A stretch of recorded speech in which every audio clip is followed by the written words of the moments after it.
जय गुरुदेव। युग गीता से सदगुरु के रूप में भगवान का वर्ण। द्वितीय अध्याय की शुरुआत ही श्री कृष्ण की अर्जुन को लताड़ से आरंभ होती है। दूसरे अध्याय के दूसरे और तीसरे श्लोक में श्री कृष्ण अर्जुन से कहते हैं, हे अर्जुन, तुझे इस असमय में यह मोह किस हेतु से प्राप्त हुआ? क्योंकि न तो यह श्रेष्ठ पुरुषों द्वारा आचरित है, न स्वर्ग को देने वाला है और न कीर्ति को करने वाला ही है। इसलिए हे अर्जुन, नपुंसकता को मत प्राप्त हो, तुझ में यह उचित नहीं जान पड़ती। हे परंतप, हृदय की तुच्छ दुर्बलता को त्याग कर युद्ध के लिए खड़ा हो जा।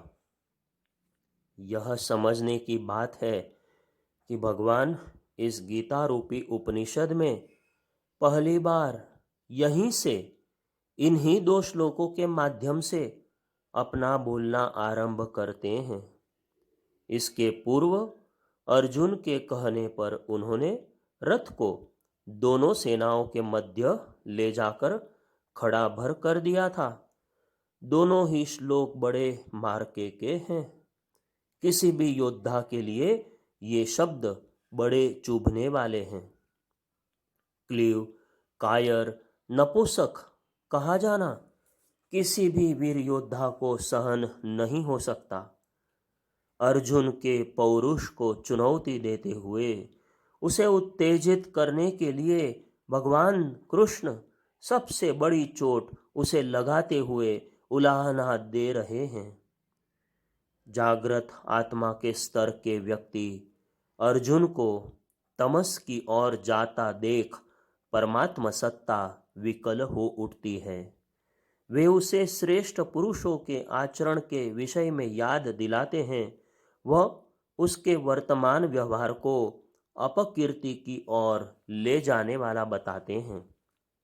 इस प्रकार वे अपने सखा मित्र अर्जुन को अंदर से बाहर तक उद्वेलित भी कर देते हैं।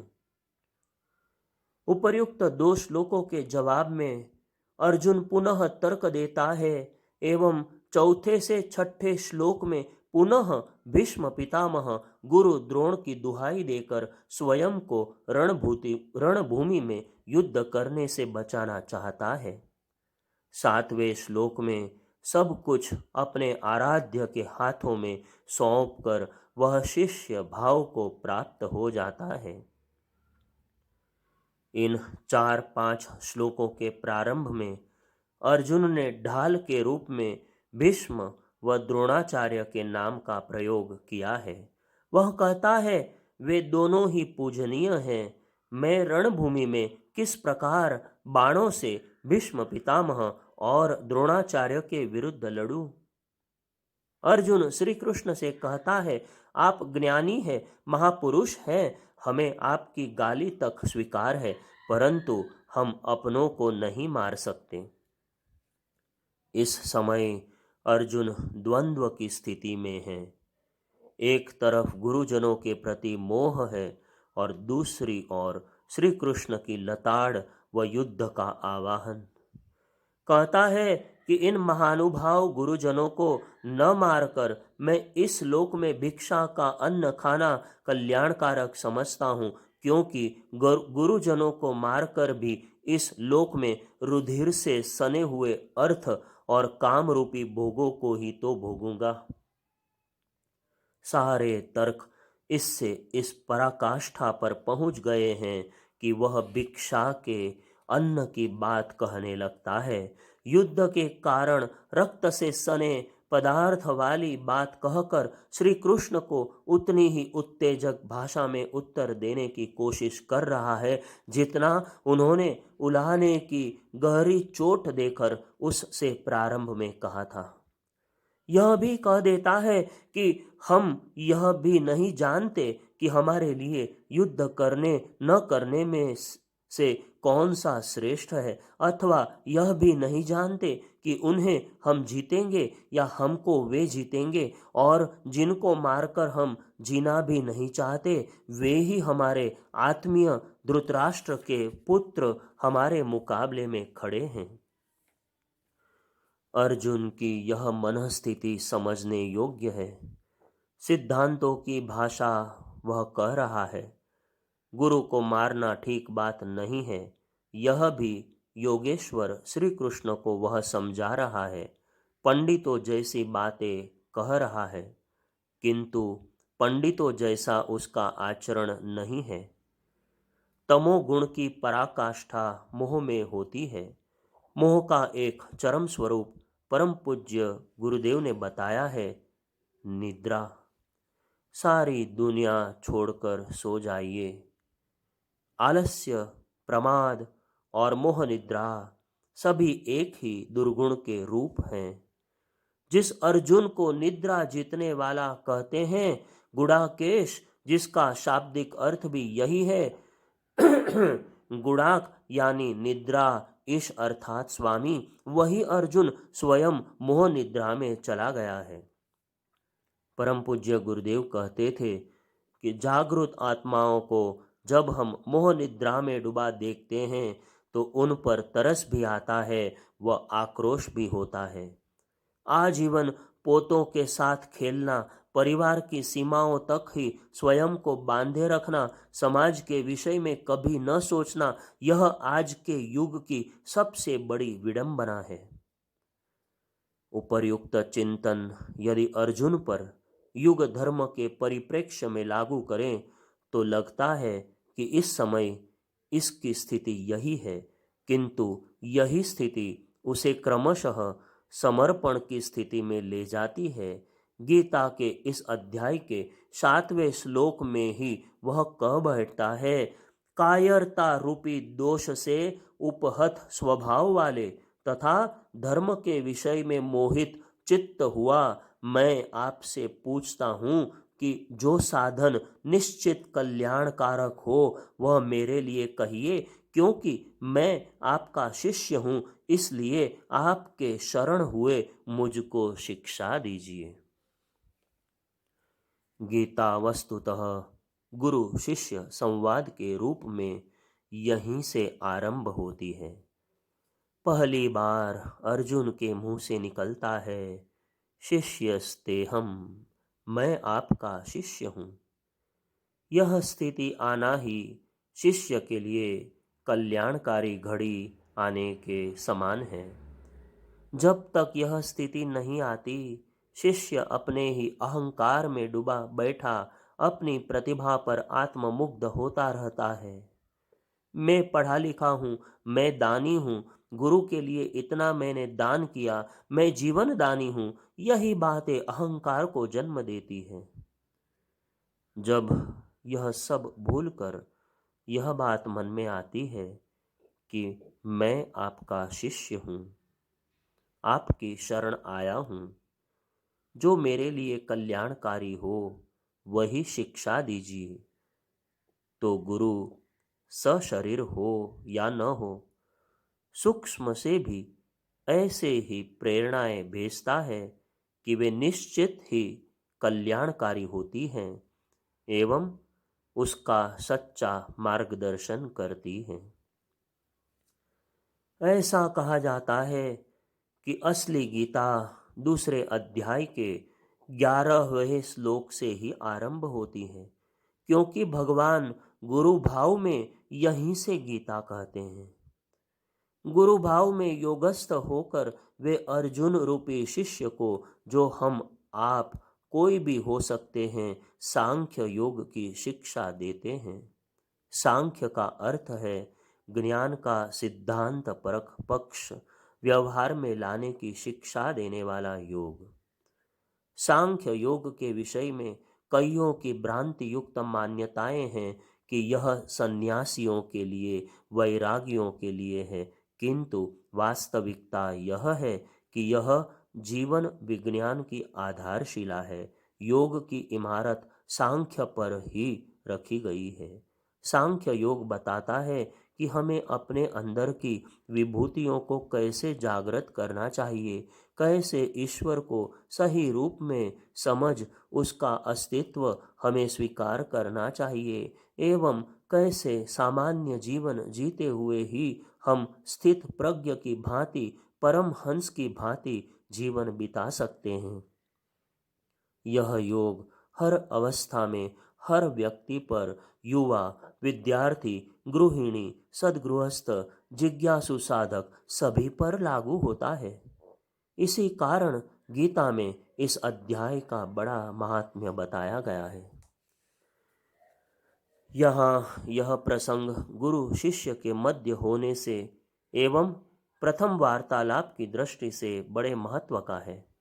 प्रत्येक गुरु शिष्य को 3 ही बातें बता सकता है।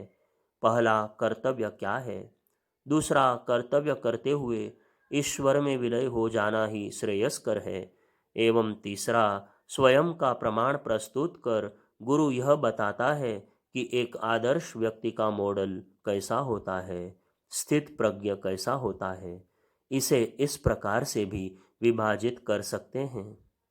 पहला, देहातीत आत्मा का भान, जिसकी 12वें श्लोक में व्याख्या आई है, करते हुए यह जानना कि कर्तव्य क्या है। देह से ऊपर चलकर आत्मा को समझने का हम प्रयास करें। दूसरा, देह से स्वधर्म आचरण, कर्तव्य को करके उसके पार जाना, कर्म करते हुए नैष्कर्मण्यता की स्थिति में जाना। इसकी व्याख्या 31वें श्लोक एवं उसके बाद आई है। तीसरा, स्थित प्रज्ञ की व्याख्या, जो आत्मा को जान जाता है, उससे ऊपर पहुंच जाता है, उसका जीवन कैसा होता है। यहीं पर स्थित प्रज्ञ के लक्षण भगवान ने 55वें श्लोक से अंत तक बताए हैं। इस प्रकार इन 3 विभाजनों में अर्जुन रूपी शिष्य को गुरु श्री कृष्ण का वह संदेश है जो युगों युगों से मानव समुदाय का, जिज्ञासु साधकों का मार्गदर्शन करता रहा है। अर्जुन का धर्म यह नहीं है कि वह भिक्षा मांगकर निर्वाह कर ले। अर्जुन यदि अज्ञातवास भी गया है तो भिक्षा नहीं मांगी है, उसने पुरुषार्थ ही किया है। उसका सारा जीवन योद्धा के रूप में बीता है।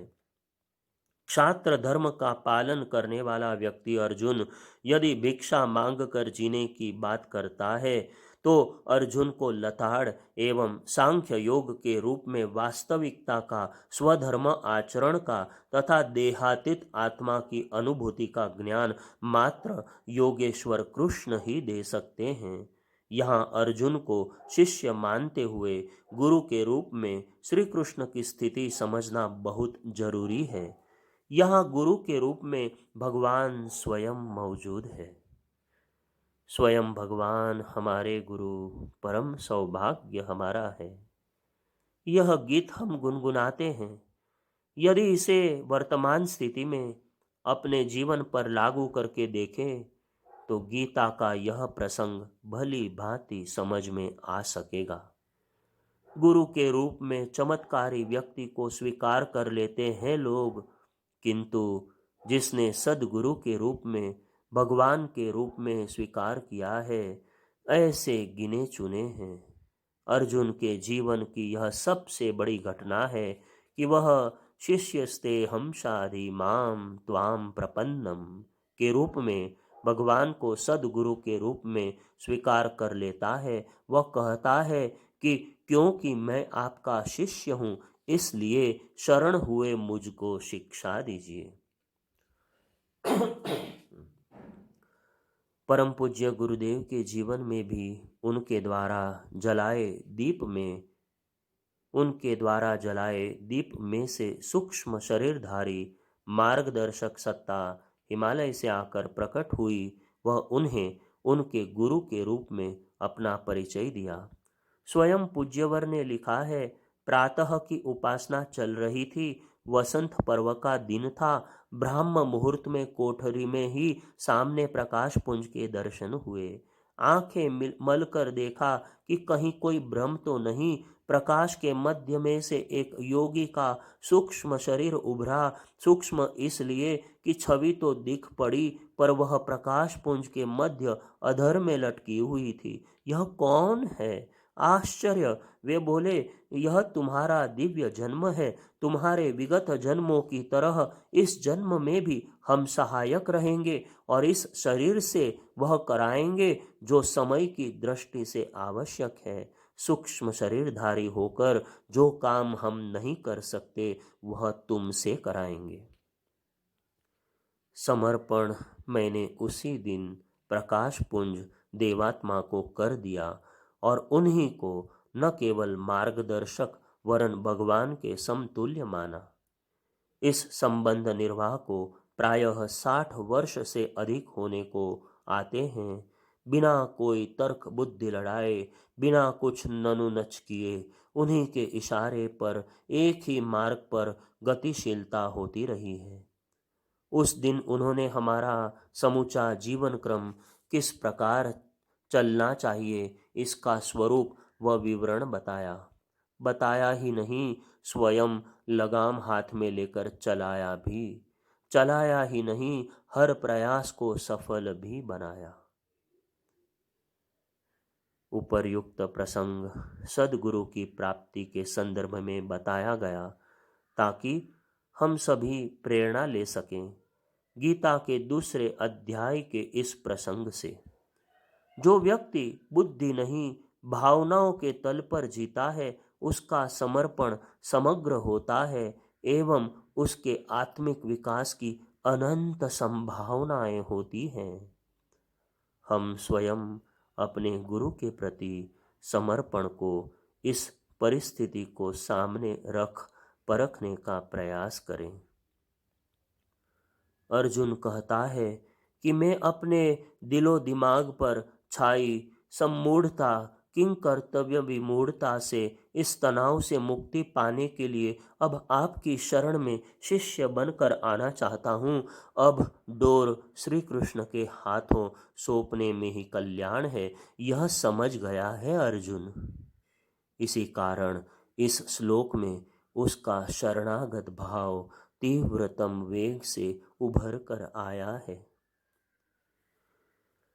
नरेंद्र नाथ के जीवन में 2 बार ऐसे क्षण आए जब उन्होंने अपने भावी गुरु अपने आराध्य ठाकुर को देख लिया, किंतु सद्गुरु के रूप में स्वीकार नहीं कर पाए। एक बार तब जब रामचंद्र दत्त के यहाँ ठाकुर के उद्बोधन के समय गीत गाया था, वह उनके हाथों मिठाई भी खाई थी। दूसरी बार तब जब अपने प्रोफेसर हेस्टी के माध्यम से उनकी जानकारी मिली, वह उन्हें देख भी आए। तब भी साधारण मानव ही समझा था उन्हें। गए तब जब भगवान के दर्शन की आकुलता व्याकुलता ने इतना ज्यादा बेचैन कर दिया कि घर बैठे रहा नहीं गया। तब जाकर प्रश्न पूछकर जवाब मिलने पर कि भगवान कैसा होता है, वह कैसे देखा जाता है, उन्होंने यह पहचाना था कि ये गुरु मेरे हैं। एक पागल सा व्यक्ति परमहंस है, यह उस दिन समझ में आया था उन्हें। सद्गुरु के रूप में भगवान को वर्ण करना एक बहुत बड़ी असामान्य घटना है हर किसी के जीवन की। गुरु को हम ज्ञानी संत अभिभावक संबंधी समाज सुधारक अथवा चमत्कारी पुरुष के रूप में मान बैठते हैं, परंतु गुरु के रूप में सद्गुरु का वर्ण कर उसकी शरण में नहीं जाते। जिस दिन यह हो जाता है उसी दिन से क्रांति का शुभारंभ हो जाता है। कहा गया है, वंदे बोधमयम नित्यम गुरुम शंकर रूपिणम। गुरु शंकर का स्वरूप है, महाकाल है। हम उस गुरु रूपी शंकर रूपी परम चेतना के एक कण बन जाएं, नित्य उसकी वंदना करें, तो हम भी उसकी अनुकंपा के अधिकारी बन सकते हैं। बिना उस परम चेतना का अंश बने आत्म संताप की स्थिति में पहुँचे हमारा कल्याण नहीं है। इस श्लोक की व्याख्या इस बड़े परिप्रेक्ष्य में समझना इसी कारण बड़ा महत्वपूर्ण है कि इसमें शिष्य बनकर सब कुछ पा लेने के सूत्र छिपे पड़े हैं। अर्जुन कह रहा है, यच्छ्रेयः स्यानि स्यानिश्चतम ब्रूहि तन्मे शिष्यस्तेहं शाधि माम त्वाम प्रपन्नम। अर्थात जो भी साधन मेरे लिए निश्चित कल्याणकारक हो वह मेरे लिए कहिए, क्योंकि मैं आपका शिष्य हूँ, इसलिए आपके शरण हुए मुझको शिक्षा दीजिए। गीता का पाठ करना आसान है, पर गीता के मर्म को समझना और गीता को दुग्ध की तरह अमृत मानकर पीना, कण कण में समाहित करना और भी मुश्किल काम है। यदि हम प्रस्तुत श्लोक को समझकर अपना ही आत्म अवलोकन कर सकें कि हमारी उमंगों, अकुलाहट, अभिप्सा प्राप्त करने की उत्कंठा में कोई कमी तो नहीं आ गई, तो हम शिष्य के नाते अदृश्य सूक्ष्म रूप में कण कण में विद्यमान गुरु सत्ता से वह सब कुछ पा सकेंगे जो एक आदर्श शिष्य को मिलना चाहिए। 21वीं सदी उज्जवल भविष्य हमारे गुरु का नारा है। वह हमें उस पर यदि पूरा विश्वास है तो हमें परेशान तनिक भी नहीं होना चाहिए एवं अपने पुरुषार्थ में कोई भी कमी नहीं करते हुए उसे लाने हेतु आज ही तत्पर भी हो जाना चाहिए। परम पूज्य गुरुदेव ने कहा था कि जो शांति कुंज में रहने वाले कार्यकर्ता है, यदि सन 2000 तक भी मेरे साथ गाड़ी खींच ले गए, जो बाहर है वे मेरे विचारों से जुड़े रहकर प्रचार प्रसार करते रहे, तो उनका निश्चित ही कल्याण हो जाएगा। सन 1967 की अखंड ज्योति पत्रिका के संपादकीय एवं 1980 में दिए गए प्रवचनों से लेकर 1983-84 की अखंड ज्योति में यह आश्वासन पाया जा सकता है। गुरु के प्रति वेदना जागे तो इस स्तर की जो अर्जुन में उत्पन्न हुई, जो कबीरदास में पैदा हुई, जो नरेंद्रनाथ व मूल शंकर में पैदा हुई एवं उन्हें क्रमशः स्वामी विवेकानंद एवं महर्षि दयानंद बना गई। परम पूज्य गुरुदेव ने स्थान स्थान पर अपने गुरु के प्रति इसी वेदना को उजागर किया है। उनके लिखे एक एक वाक्य में समर्पण है। हमारी वसीयत और विरासत में पूज्यवर लिखते हैं कि शिष्य का जन्म होता युग धर्म के अनुरूप सौंपे गए दायित्व को निभाने के लिए। युग धर्म की अपनी महत्ता है, उसे समय की पुकार समझकर अन्य आवश्यक कार्यों को भी छोड़कर उसी प्रकार दौड़ पड़ना चाहिए जैसे कि अग्निकांड होने पर पानी लेकर दौड़ना पड़ता है और अन्य सभी आवश्यक कार्य छोड़ने पड़ते हैं। इसी युग धर्म की चर्चा श्री कृष्ण अपने इस अति महत्वपूर्ण प्रसंग में कर रहे हैं। शिष्य एक कदम आगे बढ़कर उसे अपने गले से लगा लेता है। संपूर्ण गीता का मर्म प्रस्तुत प्रसंग में छिपा पड़ा है। आगे की वार्ता कल करेंगे। जय गुरुदेव।